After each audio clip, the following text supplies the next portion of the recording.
بسم الله الرحمن الرحيم. الحمد لله وكفى وسلام على عباده الذين اصطفى، أما بعد. أعوذ بالله من الشيطان الرجيم. بسم الله الرحمن الرحيم. الذين يؤمنون بالغيب ويقيمون الصلاة ومما رزقناهم ينفقون. صدق الله العظيم. اللهم صل على سيدنا محمد وعلى آل سيدنا محمد وبارك وسلم. اللهم صل على سيدنا محمد وعلى آل سيدنا محمد وبارك وسلم. اللهم صل على سيدنا محمد وعلى آل سيدنا محمد وبارك وسلم.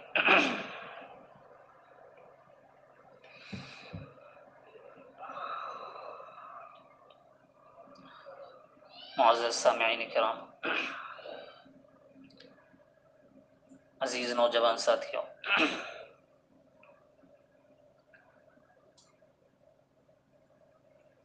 یہ بات تو ہم سب کو پتہ ہے کہ دنیا میں سب سے بڑی نعمت کیا ہے؟ ایمان. ایمان سے بڑی کوئی نعمت ہرگز نہیں ہو سکتی. جتنی نعمتیں اللہ پاک نے عطا فرمائی ہیں وہ سب کی سب ایمان کے بعد. لیکن ایمان جو معتبر ہے، اللہ کے یہاں جس ایمان کی گارنٹی دی گئی ہے وہ عقائد کے ساتھ جڑا ہوا ہے. بغیر عقیدوں والا ایمان اللہ کے یہاں بھی معتبر نہیں ہے. ایمان کہتے ہیں اللہ پر، اللہ کے رسولوں پر، بہرحال اس کی تفصیل آئے گی، ایمان لانے کو. اور عقیدہ کہتے ہیں ہمارا ایمان کے ساتھ اس طرح ایک ہماری گرہ بن جائے، ہماری گانٹھ بن جائے کہ اس کے خلاف سننا اور اس کے خلاف اگر دل پر کچھ وساوس آئے تو ہمیں چوٹ لگے، اسے کہتے ہیں عقیدہ. تو اصل تو ایمان کی زیادہ تفصیل کرنی نہیں ہے، اصل عقیدوں کی بات تھی. لیکن چونکہ آج پہلا دن ہے اور ہو سکتا ہے کہ کل احباب اور بڑھیں، تو اس لیے ہم کچھ ایمان کی اور کفر اور شرک کی کچھ تفصیل ہم آج کی بیٹھک میں انشاءاللہ سمجھ لیتے ہیں، تاکہ عقیدوں کو سمجھنا اور ایمان کی جو تفصیل ہے، کفر اور شرک کی جو تفصیل ہے، وہ اگر کچھ سامنے آ جائے گی تو بہت ساری خرابیاں جو ہماری زندگی میں ہیں انشاءاللہ اس سے چھٹکارا ہو جائے گا. تو سب سے پہلے ایمان کی حقیقت ہمیں سمجھنا ہے، ایمان کے شرائط سمجھنا ہے، اور ایمان کے اوصاف ہمیں سمجھنا ہے کہ ایمان بولتے کس کو ہیں، کن کن چیزوں کو ایکسیپٹ اور کن کن کنڈیشن کے زندگیوں میں آنے کی وجہ سے ایمان قبول ہوتا ہے، اور ایمان کتنے طرح کا ہوتا ہے. پھر اس کے بالمقابل جو ضد ہے، کفر ہے، شرک ہے، اس کی تھوڑی سی تفصیل، اس کی تعریف، اس کی کیٹیگریز اگر سامنے آ جائیں گے تو انشاءاللہ ایمان اور کفر اور شرک جب مضبوطی کے ساتھ دل میں بیٹھ جائے گا تو پھر اس کے بعد عقیدوں کو سمجھنا بھی آسان ہو جاتا، اور ایمان کے خلاف اور کفر وغیرہ کی چیزیں اگر سامنے آتی ہے تو اس کو سمجھنا بہت جلدی آسان ہو جاتا ہے.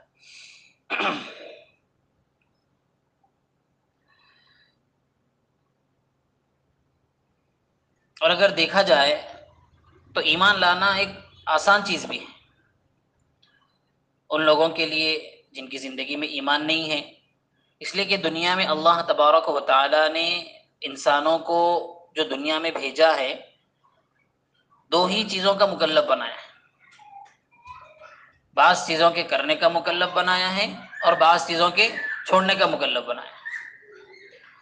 جن چیزوں کے کرنے کا حکم اللہ پاک نے دیا ہے ان کو افعال کہتے ہیں، اور جن چیزوں کے چھوڑنے کا حکم دیا ہے ان کو متروکات کہتے ہیں. افعال یعنی کرنے کے کام، متروکات چھوڑ دینے کے کام. اب جو کام کرنا ہوتا ہے اس میں انسان کو مشقت ہوتی ہے. بھائی جب اگر کوئی کام کرنا ہے تو یا تو ہمارا جسم لگے گا یا پیسہ لگے گا. اللہ پاک نماز پڑھو بولے، زکوٰۃ دیو بولے، حج ادا کرو بولے. اب نماز پڑھنا ہے تو ہمارا کیا خرچ ہوگا؟ جسم خرچ ہوگا. اٹھنا ہے، بیٹھنا ہے، سجدہ کرنا ہے، وقت دینا ہے. زکوٰۃ ادا کرنے کا موقع آئے تو انسان کا مال لگتا ہے. حج ادا کرنے کا موقع آئے تو مال بھی لگتا ہے اور جسم بھی لگتا ہے. تو یہ کیا ہے؟ کرنے کے جو کام ہیں اس میں انسان کو مشقت اٹھانی پڑتی ہے، یا تو جسمانی اعتبار سے یا مالی اعتبار سے یا دونوں اعتبار سے. لیکن جو چھوڑنے کے کام ہیں اس میں کچھ بھی محنت نہیں لگتی، بس خالی اس سے دور ہو جانا رہتا ہے.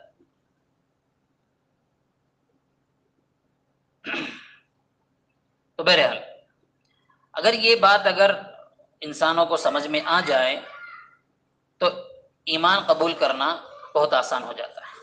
ہاں یہ بات اور ہے کہ ایمان لانے سے پہلے جو چیزیں دل میں بیٹھ گئی تھی، جن کی محبتیں بیٹھ گئی تھی، چاہے وہ چیزیں کھانے پینے کے اعتبار سے تھی ہو یا عبادت کرنے کے اعتبار سے ہو، بہرحال کسی بھی لائن سے ہو، وہ چیزوں کی محبت چونکہ بیٹھ گئی تھی تو نکلنا تھوڑا سا مشکل ہوتا ہے، لیکن آدمی اگر چاہے تو چھوڑ دیتا ہے. اسی وجہ سے جو اہل کتاب تھے اللہ کے نبی صلی اللہ علیہ وسلم کے زمانے میں، چاہے وہ عیسائی حضرات ہو یا یہودی ہو، ان کو اللہ پاک نے دوہرا ثواب دینے کا وعدہ فرمایا تھا. کیوں؟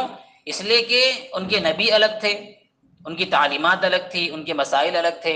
لیکن اب چونکہ اللہ کے نبی صلی اللہ علیہ وسلم دنیا میں تشریف لا چکے تھے، اب اللہ کے نبی صلی اللہ علیہ وسلم کے آ جانے کے بعد ان کا دین معتبر نہیں تھا، تو اپنے دین کو چھوڑ کر اس دین کو قبول کرنا تھوڑا سا کیا تھا؟ مشکل تھا. اس لیے اللہ تبارک و تعالیٰ نے وعدہ فرمایا کہ میں تم کو کیا کروں گا؟ دوہرا ثواب دوں گا. خیر بہرحال دوسری چیز، قرآن کریم کے بعد جو سب سے اہمیت کی چیز ہے وہ کیا ہے؟ احادیث. قرآن اور حدیث. قرآن یہ تو اللہ کا کلام ہے، اور حدیث یہ بھی اللہ تبارک و تعالیٰ کی ہی بھیجی ہوئی ساری باتیں تھیں، بس صرف الفاظ نبی کریم صلی اللہ علیہ وسلم کے تھے. ایسا نہیں کہ اللہ کے نبی صلی اللہ علیہ وسلم اپنی طرف سے احکام جاری کر رہے، اپنی طرف سے اللہ کے نبی صلی اللہ علیہ وسلم کے دل میں جو بھی باتیں آ رہی آپ جو ہے سو صحابہ کو حکم دے رہے، ایمان والوں کو حکم دے رہے. ایسا ہرگز نہیں تھا، بلکہ اللہ کے نبی صلی اللہ علیہ وسلم وہی باتیں کہتے تھے جن کا اللہ پاک کی طرف سے کہنے کا حکم ہوتا تھا، بس الفاظ اللہ کے نبی صلی اللہ علیہ وسلم کے ہوتے تھے. تو جتنی حدیثیں ہیں، چاہے وہ بخاری شریف کی ہوں یا بہرحال جتنی حدیثیں ہم کو ملتی ہیں، اس کی 3 کیٹیگریز ہیں. ایک کیٹیگری کا نام ہے متواتر، دوسرے کیٹیگری کا نام ہے مشہور، تیسرے کا نام ہے واحد. اس لیے بول رہا ہوں کہ بعد میں سمجھنے کے لیے آسانی ہوتی. تو حدیث متواتر اس حدیث کو بولیں گے کہ کسی بھی زمانے میں، یعنی ہر زمانے میں اتنے زیادہ لوگ اس کو بیان کرنے والے ہوں اس حدیث کو کہ اتنے سارے لوگوں کا جھوٹ پر متفق ہو جانا محال ہو. جیسے مثال کے طور سے سمجھنے کے لیے 100 آدمی ہیں، اور ماشاءاللہ 100 کے 100 اتنے اچھے ہیں، متقی ہیں، پرہیزگار ہیں، وہ جھوٹ بول ہی نہیں سکتے. ہوتا نا بھائی، دیکھنے والے سمجھ جاتے، یا ان کی چال ڈھال یا رہنے سہنے والوں کو معلوم ہوتا ہے کہ بھئی آدمی کس مزاج کے ہیں. پہلے زمانے کے لوگ تو کیسے تھے؟ چاہے آدمی ایمان والا ہو یا غیر ایمان والا ہو، جھوٹ ان کی فطرت میں نہیں تھا. بہت کم لوگ ایسے تھے جو جھوٹ بولتے تھے. تو بہرحال تو اتنی بڑی جماعت ہو حدیث کے بیان کرنے کی کہ ان کا جھوٹ پر متفق ہونا محال ہو، جھوٹ بول ہی نہیں سکتے لوگ ہر زمانے میں، تو ایسی جو بھی حدیثیں ہیں ان حدیث کو کیا بولیں گے؟ متواتر. اور یہ حدیث کا حکم کیا ہے؟ یہ حدیث کیا ہے؟ قطعی ہے، یقینی ہے. یعنی اس حدیث سے جو بھی حکم ہم کو ملے گا اس پر عمل کرنا ضروری ہے، اور اس حدیث کا انکار کرنے والا کیا ہو جائے گا؟ کافر ہو جائے گا. ٹھیک ہے، احادیث متواترہ جس کو بولیں گے. مشہور ایسی حدیث کو بولیں گے کہ کسی زمانے میں اتنی بڑی تعداد نہ ہو. ٹھیک ہے، مثال کے طور سے 3 زمانے گزر گئے، 2 زمانوں میں تو اتنی بڑی تعداد تھی، لیکن تیسرے زمانے میں آتے آتے اتنی بڑی تعداد نہیں تھی، لیکن کسی بھی زمانے میں 3 سے کم نہیں ہوئے بتانے والے. یہ خبر مشہور، حدیث مشہور. تیسری ہے حدیث واحد، خبر واحد. کہ ان کے بتانے والے 3 سے کم ہوں ہر زمانے میں. تو ایسی حدیث کا انکار کرنے والا کافر تو نہیں ہے، لیکن فاسق اس کو بولیں گے، فاجر اس کو بولیں گے، گمراہ اس کو بولیں گے. بہرحال تو یہ حدیث کی قسم ہے. تیسری چیز سمجھنے کی یہ ہے کہ ہمارے خیالات، ہمارے ذہن میں جو بھی چیز آتی ہیں اس کے 4 کیٹیگریز بن جاتے. ہم بار بولتے رہتے میرے کو شک ہو رہا، بھائی میرے کو وہم ہو رہا. کس کو بولتے شک؟ شک کس کو بولتے؟ وہم کس کو بولتے؟ یقین کس کو بولتے؟ ظن غالب کس کو بولتے؟ ہم سنتے تو ہیں، بولتے بھی ہیں اپنی زبان میں، لیکن ہمیں معلوم نہیں. وہ معلوم نہیں ہونے کی وجہ سے کیا ہوتا، پھر مشکل ہو جاتا. تو یہ ہمارے خیال میں کسی بھی ہر اعتبار سے کسی بھی چیز کے متعلق ہمارے ذہن میں جو بات آتی ہے وہ ان چاروں کے درمیان ہی ہوتی ہے. یا تو ہمیں اس چیز کے بارے میں شک ہوگا، یا وہم ہوگا، یا ظن غالب ہوگا، یا یقین ہوگا. مثال کے طور سے اب ہمارے ابا ہیں، اب اگر آپ سے پوچھے کوئی یہ کون ہے بولے تو آپ کیا بولیں گے؟ ارے ابا ہے کہ نہیں ہے کہ شک کرتے. سب کو معلوم ہے، یقین رہتا کہ یہ میرے والد صاحب ہیں، یہ میری والدہ ہے. لیکن اگر کسی اجنبی کے بارے میں پوچھ لیں کہ بھئی یہ ایمان والے ہیں غیر ایمان والے یا کون ہے کیا ہے، اب وہاں پر شک بھی ہو سکتا ہے، وہم بھی ہو سکتا، کچھ بھی ہو سکتا. یقین نہیں رہا تو تینوں میں سے کچھ بھی ہو سکتا. تو سب سے پہلے نمبر پر آتا ہے شک. شک بولتے 50-50، یعنی ہمارے ذہن میں دو بھی باتیں آ رہی ہیں، یہ چیز ہے بھی یا نہیں بھی، معلوم نہیں. اور معلوم ہونے اور نامعلوم ہونے کے درمیان جو پرسنٹیج ہے وہ کس کا ہے؟ 50-50 کا ہے. تو اس کو کیا بولیں گے؟ شک. اور دوسرے نمبر پر وہم ہے. وہم کا مطلب ہے 49%، یعنی ایک چیز کے بارے میں 49% ہمیں معلوم ہے کہ بھئی یہ چیز ہے، اور 51% کیا ہے؟ فلاں ہے. تو 49% یا 49 سے نیچے جتنی بھی چیزیں رہیں گی وہ ساری کی ساری وہم کی کیٹیگری میں آئیں گی. 51 اگر پرسنٹیج اگر ہمارا ہے کسی بھی چیز کے بارے میں 51 سے 99 پوائنٹ تک، تو وہ ساری کے سارے ظن غالب میں آئیں گے. اور یقین کسے بولیں گے؟ 100% پورا یقین رہنا. ٹھیک ہے. تو حدیث کی قسمیں آ گئی. حدیث کی کتنی ہے؟ 3 ہیں: متواتر، مشہور، واحد. ہمارے ذہن میں آنے والی چیزیں 4 ہیں: شک، وہم، ظن غالب، یقین. ٹھیک ہے. اب سمجھیے ایمان کس کو بولتے؟ ایمان کی تعریف کیا ہے؟ ایمان کہتے ہیں سامنے والے کو امن دینا، سامنے والے پر بھروسہ کرنا. اب ہم جو ایمان لائے وہ کس پر بھروسہ کر کے لائے؟ اللہ کے نبی صلی اللہ علیہ وسلم پر بھروسہ کر کے لائے کہ اللہ کے نبی صلی اللہ علیہ وسلم نے اللہ کی طرف سے جو باتیں بتائیں وہ بالکل کیا ہیں؟ برحق ہیں، سچی ہیں. ہمیں اس پر بالکل 100% کیا ہے؟ یقین ہے. تو کسی پر بھروسہ کر کر ہی لینا ہے. تو ایمان کا مطلب ہی کیا ہے؟ بھروسہ کرنا، امن دے دینا، اپنے سے کسی سامنے والے کو کیا کر دینا؟ بے خوف کر دینا. ایک ہوتی اصطلاحی تعریف. آپ لوگ تو انگلش جاننے والے ہیں، لٹرل ڈیفینیشن جس کو بولتے ہیں اس کو لغوی تعریف بولتے ہیں. اور اگر اصطلاحی تعریف اگر ہم بولیں گے تو ٹرمینولوجیکل ڈیفینیشن. تو اصطلاحی تعریف کا مطلب ہے کہ اللہ کے نبی صلی اللہ علیہ وسلم کی طرف سے یقینی طور پر جتنی باتیں ہمیں ملی ہیں ان تمام پر کیا کرنا؟ ایمان لانا. یہ کیا ہے؟ ایمان ہے. جتنی باتیں، چاہے وہ باتیں ہم کو معلوم ہو یا نہ ہو، اس لیے کہ ساری باتیں معلوم ہونا ضروری نہیں ہے، سیکھنا ضروری ہے، معلوم رہنا ضروری نہیں ہے. تو اس لیے ایمان لاتے وقت یہ ہمارا یہ الفاظ ہونے چاہیے کہ اللہ کے نبی صلی اللہ علیہ وسلم کی طرف سے جتنی باتیں ہمیں ملی ہیں، یقینی طور سے جو باتیں ملی ہیں ان تمام پر میں کیا کرتا ہوں؟ ایمان لاتا ہوں. یہ کیا ہے؟ ایمان ہے. دوسری چیز ہے ضروریات دین. دین کی ضروری چیزیں. دین کی ضروری چیزیں کیا ہیں؟ وہی ہیں جو اللہ کے نبی صلی اللہ علیہ وسلم نے بتائی. جتنی باتیں چاہے وہ کرنے کی لائن کی ہوں یا نہ کرنے کی لائن کی ہوں، چاہے فرائض کی ہوں چاہے واجبات کی ہوں، حلال کی ہو حرام کی ہو، سنت کی ہو مستحب کی ہو، بہرحال جتنی بھی چیزیں ہیں جن کا تعلق دین سے ہے وہ ساری کی ساری کیا ہیں؟ ضروریات دین.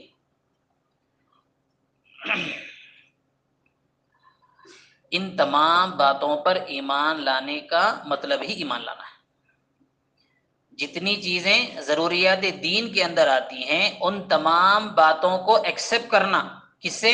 زبان سے بھی اور دل سے بھی، تبھی جا کر پھر آدمی کو ہم کہہ سکتے ہیں کہ بھئی آدمی کیا ہے؟ ایمان والا ہے۔ اگر ضروریات دین میں سے اگر کسی بھی ایک بات کا بھی اگر آدمی انکار کر دیتا ہے تو وہ آدمی کیا ہو جاتا ہے؟ کافر ہو جاتا ہے۔ اب یہاں پر آپ بولیں گے ارے بھائی ایمان لانے کے لیے تو ساری باتیں ماننا ضروری ہے، کافر ہونے کے لیے ایک ہی بات کا انکار بول رہے ہیں آپ، یہ کیسا؟ تو اس کو ہم مثال سے سمجھ سکتے ہیں۔ ایک چھوٹا لوٹا ہے، مگ ہے یا چھوٹا ٹب ہے، اس میں پانی ہے، پاک پانی ہے، تو اب اس پانی کو ہم پاک کب بولیں گے؟ جب اس کا ایک ایک قطرہ بھی کیا رہنا؟ پاک رہنا۔ لیکن اگر اسی ٹب میں یا اسی چھوٹے لوٹے میں آپ کیا کر دیے؟ ایک پیشاب کا قطرہ ڈال دیے، تو اب اس سے پوچھے تو یہ پانی کیسا ہے؟ بولے تو کیا بولتے ہیں؟ ناپاک۔ کیا اس کا ایک ایک قطرہ ناپاک ہو گیا؟ نہیں ہوا، اگرچہ اس لیے کہ ایک قطرہ گرنے سے تو ساری چیزوں پر اس کا اثر نہیں آتا نا بھائی، لیکن اس کے باوجود بھی کیا بول دے رہے؟ وہ پانی ناپاک ہو گیا بول دے رہے۔ کئی کو اس لیے کہ ناپاک ہونے کے لیے ہر حصے کا، ہر جز کا ناپاک ہونا ضروری نہیں ہوتا، ایک چیز سے بھی کیا ہو جاتا ہے؟ وہ پانی ناپاک ہو جاتا۔ تو یہی مثال ہے ایمان والے ہونے اور غیر ایمان والے ہونے کی، کہ آدمی جب ایمان والا ہے تو اس کے لیے ضروری ہے کہ انہیں ساری باتوں کو ماننا، ایک بات بھی اس سے نہیں چھوٹنا، اور کافر ہونے کے لیے ساری باتوں کا انکار ضروری نہیں ہے، ایک بات کا بھی اگر انکار کر دے تو آدمی کافر ہو جاتا ہے۔ قرآن کریم ہے، اللہ کا کلام ہے، بہت سارے حکام اللہ پاک نے اس میں ارشاد فرمائے۔ اب آدمی مثال کے طور سے آپ سمجھے 100 اس میں حکام ہے، آدمی 99 کو مان رہا ہے، ایک کو نہیں مان رہا، تو کیا وہ آدمی ایمان والا رہ سکتا؟ نہیں رہ سکتا۔ تو سمجھ میں آیا کہ ایمان لانے کے لیے وہ سارے کے سارے 100 کو ماننا ضروری ہے، لیکن ایمان سے نکلنے کے لیے سب کا انکار ضروری نہیں ہے، ایک کا بھی انکار کافی ہو جاتا ہے۔ تو اس لیے ایمان بہت اہم چیز بھی ہے اور خطرناک چیز بھی ہے، آدمی چھوٹی چھوٹی چیز سے بھی کیا ہو سکتا ہے؟ ایمان سے نکل سکتا ہے۔ تو اس لیے ضروریات دین مد نظر رہنا چاہیے، جو بھی چیز سامنے آ جائے تو ہمیں دیکھنا ہے کہ بھئی یہ ضروریات دین میں سے ہے یا نہیں ہے۔ مسواک ہے، کرنا فرض نہیں ہے، سنت نہیں ہے، لیکن ضروریات دین۔ اگر کوئی آدمی مسواک کی اہمیت کا اگر انکار کر دے تو وہ کفر تک چلے جا سکتا ہے، حالانکہ وہ فرض نہیں ہے، حالانکہ وہ واجب بھی نہیں ہے، دائمی عمل ہے، اللہ کے نبی صلی اللہ علیہ وسلم کا دائمی عمل ہے، اور اللہ کے نبی نے اس کی اتنی اہمیت بتائی، اتنی تاکید بتائی کہ اگر امت پر مجھے مشقت کا احساس نہ ہوتا تو میں اس کو کیا کر دیتا؟ ہر نماز سے پہلے ضروری قرار دیتا، یہاں تک اللہ کے نبی صلی اللہ علیہ وسلم کے الفاظ۔ ٹھیک ہے، تو بہرحال تو سمجھنے اور سمجھانے کا مقصد یہ ہے کہ جو بھی چیز ہمارے سامنے آئے ہمیں دیکھنا ہے کہ یہ ضروریات دین میں سے ہے یا نہیں ہے، ضروریات دین میں سے ہیں تو پھر اس کا ماننا ضروری ہے۔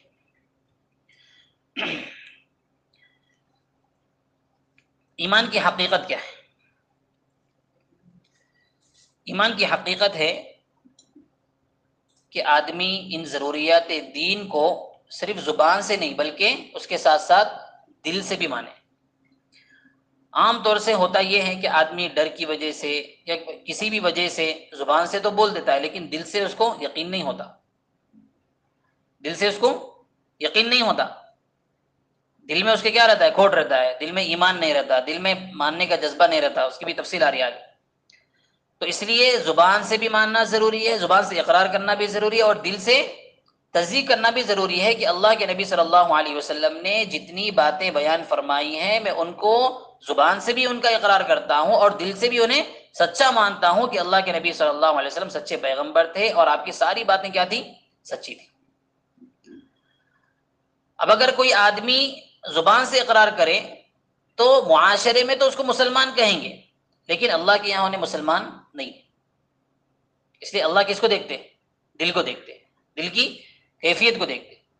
لیکن اگر اس کے برعکس آدمی کرے، زبان سے تو اقرار نہیں کر رہا آدمی لیکن دل سے اگر انہیں مان رہا ہے، تصدیق کر رہا ہے، تو معاشرے میں تو ہم اس کو مسلمان نہیں کہہ سکتے لیکن اللہ کے یہاں انہیں مسلمان ہیں۔ ایسے بہت سارے لوگ آپ کو مل جائیں گے، بہت سارے پنڈت اور جو ہمارے غیر مسلم بھائی ہیں ایسے آپ کو بہت مل جائیں گے. دکھنے میں نہیں آتے وہ لوگ، لیکن ہم سے پکا ان کا ایمان رہتا، ہم سے پکی ان کی نمازیں رہتی. بہرحال ٹھیک ہے. تو اگر دیکھا جائے تو دل سے ماننا اصل ضروری ہے. یہ زبان سے جو اقرار آدمی کرتا وہ صرف اس کے لیے احکام لاگو ہونے کے لیے، دنیا میں مسلمان بولے جانے کے لیے. تو زبان سے بھی کرنا ضروری ہے اور دل سے بھی کرنا ضروری ہے. زبان سے کرے گا تو دنیا کی حد تک سمجھ میں آئے گا، دل سے کرے گا تو اللہ کے پاس سمجھ میں آئے گا. تو اصل ایمان دل سے ہے. تو ایمان سمجھ میں آ گیا. ایمان سے پہلے احادیث اور خیالات کی قسمیں آپ کو سمجھ میں آ گئی، ایمان کس کو بولتے سمجھ میں آ گیا، اور ایمان کے ساتھ ساتھ ضروریات دین کس کو بولتے وہ بھی ہمیں سمجھ میں آ گیا. اور ایمان کس کو بولتے زبان اور دل دونوں کے اقرار کے مجموعے کا نام ہے. صرف زبان سے کرے وہ بھی مکمل نہیں ہے، صرف دل سے کرے وہ بھی مکمل نہیں ہے، دونوں سے اگر ہے تو وہ مکمل ہے. ہم کیسے ہیں؟ الحمدللہ دل سے بھی اور زبان سے بھی. ٹھیک ہے. اب شرطیں کیا ہیں ایمان کی؟ یعنی ہمارا ایمان لانا کب معتبر ہوگا؟ کیا خالی ہم دل سے مان لیے اور زبان سے اقرار کر لیے تو کافی ہے، یا اس کے لیے کچھ کنڈیشنز بھی ہیں؟ تو اس کے لیے کچھ کنڈیشنز ہیں، تھوڑی بہت چیزیں. سب سے پہلی چیز وہی ہے کہ جتنی ضروریات دین ہیں ان کا ماننا ضروری ہے، زبان سے بھی اور دل سے بھی. آدمی اقرار کرے کہ اللہ کے نبی صلی اللہ علیہ وسلم نے جتنی باتیں بتائیں وہ ساری کی ساری میں اقرار کرتا ہوں اور دل سے مانتا ہوں کہ وہ سچی ہے. دوسری، یقین کامل ہونا. کیا ہونا؟ ابھی خیال آیا تھا نا، خیال کی قسمیں آئی تھی، شک، وہم، ظن غالب، یقین. تو وہ تینوں کیٹیگریز میں سے کچھ بھی اگر ہے تو نہیں چلتا. 50-50 ہے، 50-50 مانتا ہوں میں. اللہ کے نبی صلی اللہ علیہ وسلم جو بولے وہ 50% صحیح ہے، 50% شک ہے میرے، تو ایمان معتبر نہیں. 49% ہے یا 51 سے 99 تک ہے، نہیں. اللہ بولتے کہ بھائی نہیں، 100% ہونا، 100% یقین کامل اگر آپ کو ہے تو ہی آپ کا ایمان معتبر ہے، ورنہ آپ کا ایمان معتبر نہیں ہے. ٹھیک ہے. تو یہاں پر یقین کامل سمجھ میں آ رہا نا؟ اسی لیے بات بتائی گئی کہ خیال کی کتنی قسمیں ہیں؟ 4 قسمیں. اگر یہ سمجھ میں نہیں آیا تو پھر سمجھنا تھوڑا مشکل ہو رہا. اچھا، ابھی سوال ذہن میں آتا ہے کہ کیسا معلوم ہونا یقین کامل ہے؟ بول کے ہمارا ایمان 100% والا ہے، کیسا معلوم ہونا؟ معلوم ہو سکتا ہے ترازو تو نہیں ہے نا بھائی کہ ہم ہر چیز کو ڈال دیں اور ترازو دکھا دیں 100% ہے. تو اس کے لیے صحابہ ہمارے بڑے عجیب تھے. ایسی باریک باریک باتیں انہوں نے ایسی سولو کر دی اپنی زندگیوں میں کہ ہم اس کا اندازہ نہیں لگا سکتے. تو اللہ کے نبی صلی اللہ علیہ وسلم کے زمانے میں صحابہ کرام رضوان اللہ علیہم اجمعین کو بھی بات ذہن میں آئی کہ اے اللہ کے نبی صلی اللہ علیہ وسلم ہمیں کیسا معلوم ہو کہ ہمارے اندر ایمان ضروریات دین میں کی جو چیزیں آپ نے بتائی ہیں وہ 100% ہے یا نہیں ہے؟ یقین کامل کا درجہ ہمیں حاصل ہو چکا ہے، اس کا ہمیں کیسے یقین ہو؟ آدمی تو بول دے گا کہ مجھ کو تو یقین کامل ہے، مجھ کو تو یقین کامل ہے، لیکن معلوم بھی تو ہونا نا. تو اللہ کے نبی صلی اللہ علیہ وسلم نے اس کے لیے سولوشن بتایا. کیا سولوشن بتایا؟ کہ اگر ایمان کے متعلق، ضروریات دین کے متعلق کوئی بھی بات، چاہے وہ نماز کے متعلق ہو، روزے کے متعلق ہو، مسواک کے متعلق ہو، جو بھی چیزیں ضروریات دین میں آتی ہیں ان کے خلاف اگر آپ کے دل میں کیا ہے؟ وسوسہ ہے، یہ سچا ہے کہ نہیں ہے، کہ فلاں ہے کہ فلاں ہے کی. تو اگر وسوسہ آئے اور وسوسہ آنے پر آپ کے دل میں کیا ہو؟ ناگواری محسوس ہو، ارے بھائی اس کے بارے میں مجھ کو کیا ہو رہا؟ شک ہو رہا. نہیں ہونا چاہیے، یہ تو اللہ کے نبی کی بتائی ہوئی بات ہے، یہ تو سچی ہے، پھر کہیں کو شک آ رہا. ٹھیک ہے. ناگواری سمجھتے ہیں نا، خود بھی دل میں برا ہونا. تو اگر ضروریات دین سے متعلق کسی بھی چیز کے سلسلے میں شک آیا اور شک آنے کی وجہ سے دل میں کیا آ رہی؟ ناگواری کا احساس ہو رہا، تو آپ سمجھ جائیے کہ آپ کو یقین کامل ہو اس سلسلے میں، تبھی جا کر تو ناگواری ہو رہی نا بھائی. اگر آپ کو یقین کامل نہیں ہوتا تو ناگواری کہیں کو ہوتی؟ آپ شک میں ہی پڑے ہوئے رہتے کہ ہو بھائی یہ سچی بات نہیں ہے، خواہ کے میں مان لیا، نہیں ماننا تھا، فلاں بہت سارے وساوس اور خیالات آپ کے دل میں آتے. لیکن ایک وسوسہ آتے ہی آپ کا دل بول رہا ہے کہ نہیں بھائی آپ کو جیسا کرا جو غلط ہے، کئی کو اس لیے کہ اللہ بھی بول رہے، نبی بھی بول رہے. تو یہ کیا ہے؟ یقین کامل ہے. تو ہم اسی لیے بولتے ہیں نا بھائی دل ہمارا سب سے بڑا مفتی ہے. کسی بھی چیز کے بارے میں اگر ہم ڈٹ جائیں تو سب سے پہلے کیا کریں؟ دل سے پوچھیں. دل آپ کا کیا کر دے گا؟ سچی گواہی دے گا. یہ بات ہو رہی ہے کہ ہم مانتے نہیں، ٹھیک ہے. بہرحال تو پہلی چیز کیا ہے؟ ایمان کے شرائط میں سے ضروریات دین کا ماننا. دوسری شرط کیا ہے؟ یقین کامل. یقین کامل کیسا ہوتا وہ ابھی ہم سن لیے. تیسری چیز ہے جو اہم ہے، براءت کا اظہار کرنا. براءت کس کو بولتے ہیں؟ سائڈ ہو جانا. اظہار کس کو بولتے ہیں؟ اعلان کرنا. کس سے سائڈ ہو جانا بھائی؟ سائڈ اس سے ہونا ہے، آپ تو یقین، آپ تو بول دیے میں ایمان والا ہوں، ضروریات دین کو مانتا بھی ہوں، ٹھیک ہے، لیکن دنیا میں کیا ایک ہی مذہب ہے اسلام؟ بہت سارے ہیں نا بھائی. عیسائی ایک مذہب ہے، یہودیت ایک مذہب ہے، کرسچین ہندو ہے، ہندوازم ہے، میرا لاکھوں اتنے مذاہب ہیں، آپ ہم اندازہ نہیں کر سکتے. تو جس طرح آپ ایمان لانے کا دعویٰ کر رہے کہ میں زبان سے بھی اقرار کر رہا ہوں، دل سے بھی تصدیق کر رہا ہوں، ضروریات دین کو مان رہا ہوں، تو اس کے ساتھ ساتھ آپ یہ بھی اعلان کرنا کہ اسلام کے علاوہ جتنے مذاہب ہیں میں ان تمام سے اپنے آپ کو کیا کر رہا ہوں؟ بری کر رہا ہوں. میں اس کو سچا تو دور کی بات، میں اس کو پسند بھی نہیں کرتا ہوں.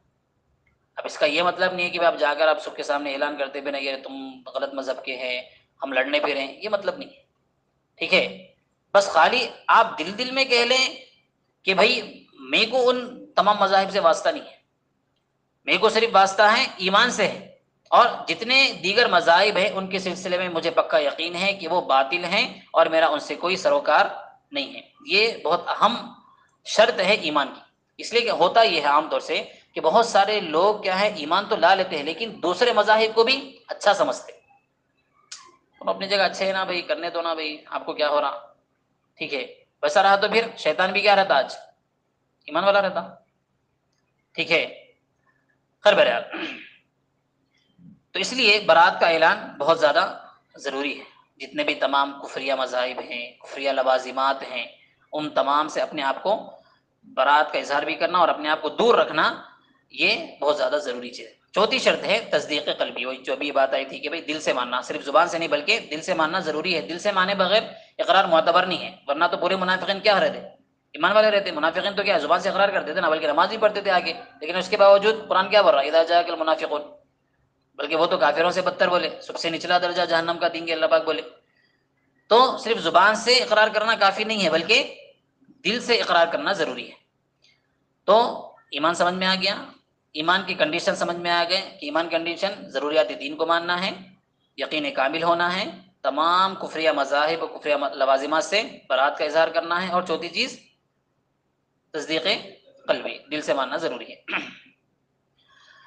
اب یہ جب ہم سمجھ گئے تو اب ہمیں سمجھنا چاہیے خود ایمان کی بھی کیا ہے کیٹیگریز. ٹھیک ہے، ایمان کی بھی 3 کیٹیگریز ہیں. ایک ہے نفس ایمان، ایک ہے کمال ایمان، ایک ہے حلاوت ایمان.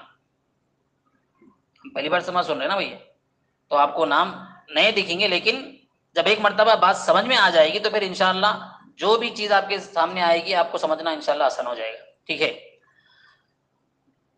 نفس ایمان کیا ہے؟ نفس ایمان کا مطلب ہے صرف ایمان. صرف ایمان کا مطلب کیا ہے؟ کہ بھئی آدمی بس زبان سے اقرار کر لیا اور دل سے مان لیا کہ اللہ کے نبی صلی اللہ علیہ وسلم نے جتنی باتیں بتائی تھیں میں ان کا اقرار بھی کرتا ہوں، اور ضروریات دین میں سے جتنی چیزیں ہیں ان کو میں دل سے بھی مانتا ہوں. اتنا کر کے انہیں خاموش بیٹھ گیا، کچھ بھی اس کی زندگی میں باقی کا عمل نہیں ہے. نہ نماز ہے، نہ روزہ ہے، نہ زکوٰۃ ہے، نہ حج ہے، نہ پڑوسیوں کا خیال ہے، بہرحال کچھ بھی نہیں ہے، ایک اچھا کام بھی نہیں ہے. ٹھیک ہے، بس صرف انہیں اپنی جگہ مضبوط تو ہے کہ بھائی اللہ اور اس کے رسول صلی اللہ علیہ وسلم نے جتنی باتیں بتائی میں اس کا زبان سے بھی اقرار کرتا ہوں اور دل سے بھی مانتا ہوں کہ نماز فرض ہے، روزہ فرض ہے، روزہ بھی رکھنا ہے، حج بھی کرنا ہے، سب کرنا ہے، میں نہیں کر رہا ہوں. ٹھیک ہے، پتا نا بہت سارے لوگ ہم کو مل جاتے ہیں عید میں بھی نہیں آتے بیچارے، لیکن ایمان والے رہتے. ٹھیک ہے، تو یہ کیا ہے؟ آدمی ایمان والا ہے، اس کو صرف ایمان والا تو بولیں گے، لیکن آگے کی جو چیز ہے وہ اس کے اوپر لاگو نہیں ہوتی. تو ایسے جتنے لوگ رہیں گے، ایسے جتنے لوگ ہیں جن کے اندر صرف یہ ہے کہ وہ اقرار بھی کر رہے اور تصدیق کر رہے، تو ان کے اندر کیا ہے؟ نفس ایمان ہے. اب نفس ایمان، اب ایمان ہے تو اس کا فائدہ تو ہونا نا بھائی. ایمان والا جو ہے اللہ پاک دنیا میں بھیجے ہی انسان کو ایک مقصد دے کر بھیجے. مقصد کیا ہے؟ اللہ کی ماننا اور انبیاء کی ماننا. جو یہ مان کر چلے گا تو اس کے لیے کامیابی ہے بولے، دنیا میں بھی کامیابی، آخرت میں بھی کامیابی بولے. تو اب ایسے جو لوگ ہیں جن کی زندگی میں صرف ایمان تھا، صرف ایمان، اس کے علاوہ کچھ نہیں تھا، تو اس ایمان کا ان کو کیا فائدہ ہوگا؟ اس ایمان کا ان کو یہ فائدہ ہوگا کہ وہ لوگ خلود فی النار سے بچ جائیں گے، یعنی ہمیشہ ہمیش کی جہنم. ٹھیک ہے، جنت بھی ہے جہنم بھی ہے نا بھائی، اس کا یقین ہے نا. مرنے کے بعد یا تو آدمی جنت میں جائے گا یا جہنم میں جائے گا. جنت میں گیا تو ہمیشہ جنت میں رہے گا، جہنم میں گیا تو جو کفر کے ساتھ گیا وہ تو ہمیشہ جہنم میں رہے گا، جو ایمان کے ساتھ گیا تو اپنی سزا پا کر کیا ہے جنت میں آئے گا. اس کی بھی تفصیل آئیں گے آگے جنت جہنم کی. تو خلود فی النار کا مطلب یہ ہے کہ ہمیشہ ہمیش جہنم میں جو لوگ رہیں گے نا، وہ کیٹیگری میں یہ آدمی نہیں آتا. کہیں کو اس لیے کہ ایمان تھا نا اس کے اندر. تو جب تک اس کی سزا کی مدت رہیں گی، اللہ پاک جب تک اس کو سزا دینا طے کر کے رکھیں گے، جب تک تو جہنم میں اس کو رکھیں گے، لیکن پھر اس کے بعد ایک نہ ایک دن اس کو صاف شفاف کر کے چلو بھائی آ جاؤ بول کے جنت میں لا لیں گے. یہ ایمان کا فائدہ ہے. اگر وہ بھی نہیں رہتا تو اس سے نہیں بچ سکتا تھا آدمی، ہمیشہ کیا ہے جہنم میں رہنا پڑتا تھا. اس لیے کہ وہ زندگی تو ختم ہونے والی نہیں ہے نا. دنیا کی زندگی ختم ہونے والی ہے، آخرت کی زندگی کبھی ختم نہیں ہوتی. تو یہ کیا ہے نفس ایمان. تو آدمی کے اندر صرف کیا تھا؟ اقرار تھا، تصدیق تھی، اس کے علاوہ کوئی عمل نہیں تھا، جس کی وجہ سے انہیں جہنم میں تو گیا لیکن پھر آ گیا. یہ پہلی کیٹیگری. دوسری کیٹیگری نفس ایمان کے ساتھ ساتھ، یعنی اقرار بھی ہے تصدیق بھی ہے، اس کے ساتھ ساتھ اس کی زندگی میں اعمال ہے. نماز بھی پڑھ رہا آدمی، روزہ بھی رکھ رہا، زکوٰۃ بھی دے رہا، حج بھی کر رہا، پڑوسیوں کا خیال کر رہا، رفاہی کام کر رہا، حقوق اللہ میں بھی ہے، حقوق العباد میں بھی ہے. تو یہ کیا ہے؟ اعمال ہے. اب انسان کے جو اعمال ہوتے ہیں، اعمال کی وجہ سے ہی انسان کی زندگی میں کمال آتا ہے. اسی وجہ سے اس کو کیا بولتے ہیں؟ کمال ایمان بولتے ہیں. ٹھیک ہے، آپ کے پاس ڈگریاں ہیں، آپ ڈگریوں کو کام میں لا رہے، اپنی صلاحیت کو آپ کام میں لا رہے، تو ہی آپ کے اندر کیا آتا رہتا؟ کمال آتا رہتا نا بھائی. آدمی MBBS بن گیا لیکن ایک سوئی بھی نہیں چھو رہا تو اس کے اندر کمال آتا؟ صرف ڈاکٹر تو بولیں گے اس کو، لیکن کمال ہے نہیں بول سکتے. کار چلانا سیکھ گئے آپ، ٹھیک ہے، بنانا سیکھ گئے آپ، لیکن بنانے گئی ہی نہیں زندگی میں کبھی بھی، تو اگر کار میں فالٹ آیا تو آپ بول سکتے؟ نہیں بول سکتے. کہیں کو اس کے اندر آپ کے اندر کمال نہیں. تو خالی ہنر رہنا ضروری نہیں ہے، ہنر کے اندر کمال ہونا ضروری ہے. تو وہ کمال کیسے آتا؟ جب انسان اعمال میں لگا ہوا رہتا، چاہے وہ اعمال کرنے کے ہوں یا بچنے کے ہوں، دو بھی چیزیں ضروری ہیں. صرف کرنا کافی نہیں ہے، بچنا بھی ضروری ہے. جن کاموں کے بچنے کا حکم اللہ پاک نے دیا ہے ان سے بچنا ہے، اور جن کاموں کے کرنے کا حکم دیا ہے ان کو کرنا ہے. جب یہ دو چیزیں انسان کی زندگی میں رہیں گی تو پھر اس کے اعمال کی وجہ سے اس کی زندگی میں کمال بھی آئے گا اور نور بھی آئے گا. اسی وجہ سے تو ایمان بڑھتا گھٹتا کہیں کو بولتے ہیں. ایمان نہیں بڑھتا، ایمان تو ویسی ہے، لیکن ایمان کا جو نور ہے، ایمان کا جو کمال ہے وہ بڑھتے رہتا، وہ گھٹتے رہتا. ٹھیک ہے، تو اب انسان کی زندگی میں جتنے اعمال رہیں گے اتنا کمال رہے گا، اتنا نور ہوگا. جتنے اعمال کم ہوتے جائیں گے اتنا نور کم ہوتے جائے گا. تو یہ کمال ایمان ہے. اس کا فائدہ کیا ہوگا بھائی؟ اس کا فائدہ یہ ہوگا کہ پہلا اسٹیپ تو اس کے اندر ہے نا، تبھی تو کمال ہے. پہلا اسٹیپ میں کیا فائدہ تھا؟ خلود فی النار، یعنی ہمیشہ کی جہنم سے بچ گیا. تو اب کمال والا آدمی خلود فی النار سے بچنے کے ساتھ ساتھ جہنم میں دخول اولی سے بچ جائے گا. یعنی بہت سارے لوگ کیا ہے ایمان کے باوجود جہنم میں جائیں گے نا بھائی. پہلا داخلہ ان کا جہنم میں ہوگا، پھر بعد میں جنت میں ہوگا. تو اگر انسان کی زندگی میں ایمان کے ساتھ ساتھ کمال آ گیا تھا، اس کے اعمال ایک حد تک پہنچ گئے تھے، اوامر بھی تھے، نواہی بھی تھے، کرتا بھی تھا، بچتا بھی تھا، تو اللہ پاک اس کو کیا کریں گے؟ اس ایمان کا، کمال ایمان کا فائدہ کیا دیں گے؟ کہ جہنم میں اس کو ڈالیں گی نہیں. نکو بھائی، تم دنیا میں ایمان بھی لائے تھے اور پھر میری ساری باتیں مانے، کرنے کے کام بھی کرے اور بچنے کے کاموں سے بچے بھی، تو لہذا تمہارا فائدہ یہ ہے کہ اب تم جہنم کو دیکھو بھی نہ کو، سیدھا کیا آ جاؤ؟ جنت میں آ جاؤ. یہ کیا ہے؟ دوسرا درجہ کمال ایمان. پہلا نفس ایمان، دوسرا کمال ایمان، تیسرا ہے حلاوت ایمان. حلاوت کس کو بولتے ہیں؟ مٹھاس، محسوس ہونا. حلاوت ایمان یہ کیا ہے؟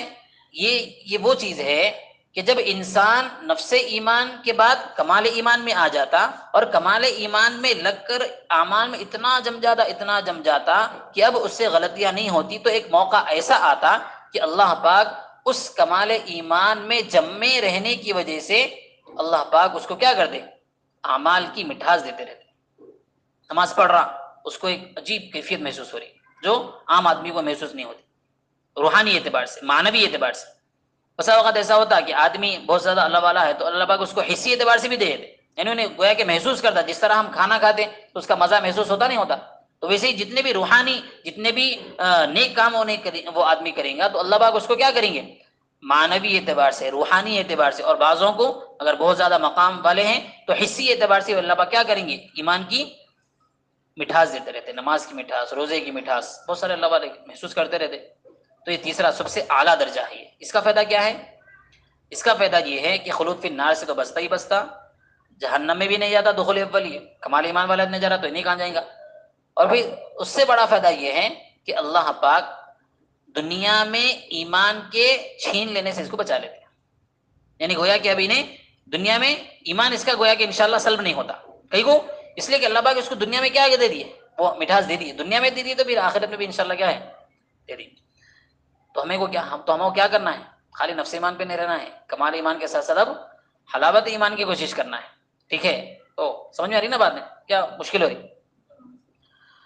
تو ایمان سب سے پہلے ہم سمجھیں ایمان کس کو بولتے ہیں، پھر اس کے بعد ایمان کی کنڈیشن سمجھیں ہم، وہ 4 چیزیں تھیں. اب اس کے بعد ایمان کی کتنی کیٹیگریز ہے، نفس ایمان کیا ہے، کمال ایمان، یہ ہم سمجھ گئے.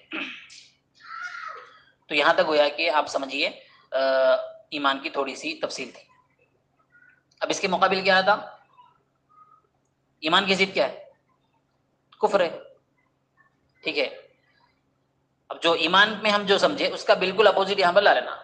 ایمان کا مطلب کیا تھا، امن دینا، یہاں پر امن نہیں دینا، سامنے والے کو دہشت میں رکھنا، نہ ماننا، جو باتیں اللہ کے نبی صلی اللہ علیہ وسلم سے منقول ہیں ان کا زبان سے اور دل سے کیا کرنا، انکار کر دینا، یہ کیا ہے، کفر ہے. تو گویا کہ کفر کی ضد ہے. اور